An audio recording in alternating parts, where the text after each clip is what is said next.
Hello, everybody. Welcome to Fast Money Football. I'm your host, Albert Vartanian, joined by my co-host today, Sarah Pararia. Sarah, fantastic day in the Premier League yesterday. Continues today. Some of our picks hit, some didn't. We were both on the fence when it comes to the Burnley Manchester United game. I think we both really wanted to say, I think Burnley win this game. They didn't win, but 1-1. They had some pretty good chances. But once again, Sarah, Manchester United dropping points. It was a bizarre game. I don't know what was going on. At first it looked like, well, there was that Varane goal that was called back, and then Sancho scored, and they're like, all right, like looking good. Ronaldo's on the bench, no problem. But yeah, Burnley ended up, putting one in the back of the net, and it's just, I don't know. This team doesn't convince me. Like nothing about them. Like, you look at their players and you're like, these are solid players. But in terms of, their consistency, their ability to work together as a team, I'm not seeing any of it. I don't know what's going on. I love it.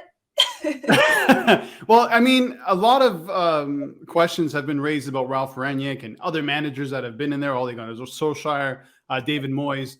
I mean, not so much blame has been put on the players, but listen to this. In their last 3 games, United have 72 shots and they scored 3 goals.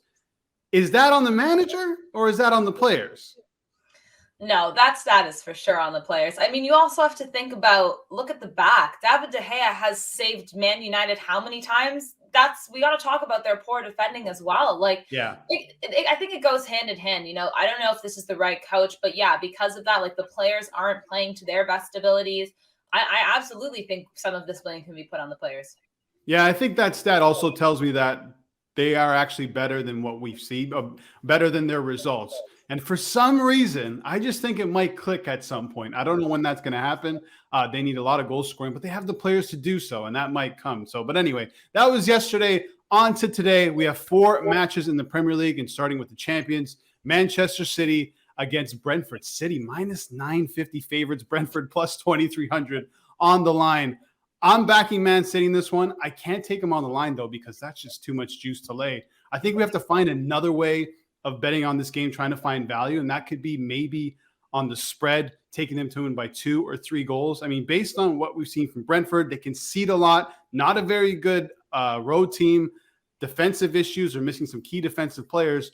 I think City has the potential here to beat them by maybe 3 or 4. Yeah, I'm thinking this could be like a 4-1 or 3-0. Yeah. But I think the thing is about this game is I think everyone knows City is going to win, but there's a bigger story with Christian Eriksen. Yes. He's back, he's signed, and I think, honestly, my hope for today is that he plays, he comes on. I want to see standing ovation. I think it's going to be really beautiful for the world of football just to see him come back. So I'm hoping he can do something or just play some good football. But in terms of the result, I think, I can see City winning 3-0, something disgusting. Yeah, 13 goals allowed in Brentford's last 5 away Premier League matches. Like I mentioned, they're going to be missing some key defenders. They did just get back their number 1 keeper in David Raya, so that is a bonus. They still lost to Everton in the FA Cup when he was in net 4-1. I mean, if Everton can put 4 past Brentford, imagine what Man City can do at home. Back to Christian Eriksen. So it looks like he won't be playing. Thomas Frank came out and said he's unexpected to play, but there's going to be, within the next, I would say, couple weeks, we'll probably see Christian Eriksen. It'll be fantastic. To see him on the pitch once again. Some other news actually coming out, Sarah. Antonio Conte, he said he didn't realize that Eriksen was going to be able to come back this quickly. And it sounds like he wants to bring him over back to Spurs in the summer. Ooh, I like it. I mean, if he can, I mentioned this to James Sharman we did a show a couple weeks ago. I said, if he can play to 70-80% of what he's capable of, that is a fantastic signing. Absolutely. I think if he can, but I think that's the biggest thing. We do not know so much about this, weird kind of way that football affects so many players' hearts. And we're talking about the heart, this is not a kind of little, health problem. This is a serious issue. So it is concerning, because I think the biggest issue is you don't want it to happen again. And, if a footballer can come back and even just play, here and there a little bit, I think that's already such an achievement. I would love to see Eriksen go back to the Spurs and, like you said, play 70-80%. I just don't know if it would be possible with like the situation that is at hand right now. Yeah, and let's not forget Ericsson won Serie A with Antonio Conte at Inter last season. So what's your official pick for this game? Yeah, City to win for sure. And I'd say, at least by 3 goals. So I found some value. I think I'm going to go first half City -1. So they need to win by 2 goals just in the first half. It's even money. If they win, if they go into the half up 1-0 or up 2-1, and it's just a 1 goal, you get your money back. So it's kind of a safe bet. I just think City come out. They can score a couple goals, I think, in the opening 20, 30 minutes, right? And even I was thinking about, they're going to have a Champions League match coming up. So Pep might have his mind on that. So there could be some early subs. But coming off the bench, you still have some of the best players in the world. So Manchester City, -1, first half, even money is my official pick. All right. Norwich, Crystal Palace. We were just talking about this off the air.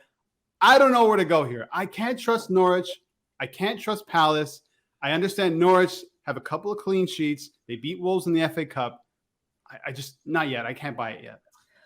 I know what you're saying, but there's something inside of me that's maybe saying, can Norwich win this game, even just a 1-0? Like you said, they came off a big, big win against Wolves in FA Cup. No one thought they were going to win that game. They've only lost 1 match in 2022. They're playing at home. Dean Smith is back. Like, there's just so much in their favor. I don't know. I'm feeling the Canaries a little bit. I don't know why, but something is telling me they're just on a roll right now. Will they stay on that roll? Probably not. But that's the thing. Palace too. They've been so up and down. Like the last 5 games, they've won 2, they've lost 2, they have a draw. Like, I don't know. Something inside of me is saying, let's go and push for Norwich. Make some money. Yeah, Palace failed to win 11 of the last 12 away games. So that's in favor of Norwich. I mean, if I were to look at it this way, if these 2 teams played 10 times, I feel like Palace would probably come away with the majority of victories, but based on current form, I guess you kind of have to give the edge to Norwich, but I'm going to go the other way. I'm going to go Palace win. I think Palace at +115, and I think it's going up a bit higher. It's pretty good value. They have a lot of firepower in that team. And I know Norwich have kept a couple clean sheets, one against Watford. Watford did go down a man. And in the FA Cup against Wolves, I mean, Wolves weren't very good, well, as good as we've seen them in the Premier League. So I'm going to give those teams the benefit of the doubt. And I think we're going to see the same old Norwich. They're not keeping a clean sheet here, and I think Palace win. All right, I'm gonna go. I'm gonna go with the underdogs here. I think both teams are gonna score, but I'm gonna say Norwich's gonna win 2-1. Norwich win 2-1. Okay, I'm going Palace with the victory. Time for Spurs, Southampton. This one at Tottenham. Spurs -165. Southampton +425. The draw is +310. Spurs are just in fantastic form right now. They destroyed Brighton in the FA Cup. They looked fantastic against Leicester City. Everything that's clouding this team, and based on what they've done, are those matches against Chelsea. And completely understandable. They didn't show up for any of those games, but it looks like they're going in the right direction. They made some very good signings, bringing Betancourt and Kulusevski from Juventus to Spurs. Harry Kane is almost at his peak level once again. I think this is Spurs to win. I 100% agree. Conte has turned this team around. They are looking like a completely different version of themselves since, about 2 months ago. And like you said, these signings, we saw Kulusevski play in the FA Cup match. I'm liking what I'm seeing. I think Tottenham is going to win for sure. And I'm also going to say Harry Kane to score this game. Harry Kane is looking like the old Harry Kane, and he's been scoring almost every single game. So I'm going to take Tottenham to win and Harry Kane to score. Yeah, he loves playing against Southampton as well. I think it's one of his best records is against Southampton. And 2 key players coming back into the fold for Spurs. You're going to have Son and Christian Romero, who played in the FA Cup, and what a big difference he makes at the back. And then in the midfield, you obviously still have Pierre-Emile Haubier. Oliver Skip is out, but Betancourt comes right in. So they've added that depth. They have players all around.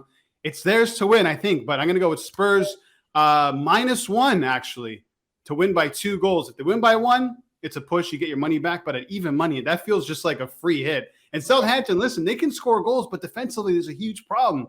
They've allowed 24 this season. That's 1 less than Norwich, who've allowed the most. So goals here for me, specifically coming from Tottenham. I wanted to take Tottenham plus both teams to score. That's at like 250. It's pretty good odds, but yeah. I'm just concerned that Southampton won't be able to find the back of the net because of how good of an attack Spurs have. And now with Christian Romero at the back, they're going to be very good. Yeah. No, I think it's safer to not right now.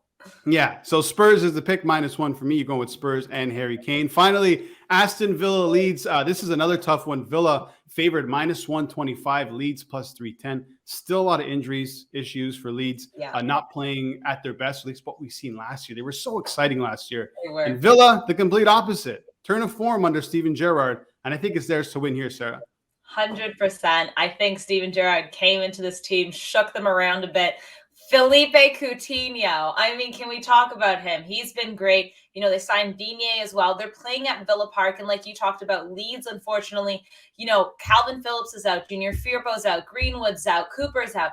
They unfortunately just have a ton of injuries. And it's, you know, it's just not going to be in their favor, in my opinion. Villa's been like really, really on it lately since Gerrard's came in. And I think just, you know, playing at home too, and just the fact that Leeds is a bit depleted, don't really think Bielsa has much to do to fix that. Yeah.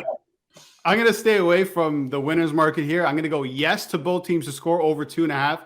That's at even money. I mean, if I were to give the edge to a team, it'd be Aston Villa, absolutely. But the thing with Leeds is that Leeds can surprise, and we've seen that. Jack Harrison, he's in form now. You just never know. And coming off of a winter break, we could see a lot of surprise results, especially today. So like we saw yesterday with Burnley and Manchester United. So both teams to score, yes. Over 2.5 goals, that's at even money. What's your official pick for this one?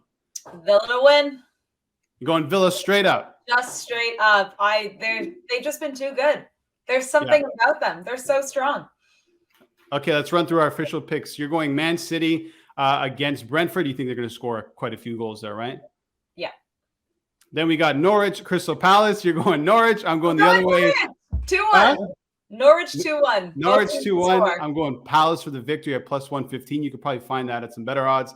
I got Spurs +150, or excuse me, even money at -1 handicap. So they got to win by 2 or more goals. You're going with Spurs and Harry Kane to score. Villa Leeds. I'm going both teams to score, yes, and over 2.5 at even money. And Sarah, she's just taking them on the money line. -125. Good odds there. Don't complicate it with Aston Villa. All right, that's it for us. I hope you enjoyed the show. You can follow her at Sarah Pararia on Twitter. You can follow me at TheRealBertV on Twitter as well. If you want more parlay content, please head over to parlay.tv. Thanks for watching.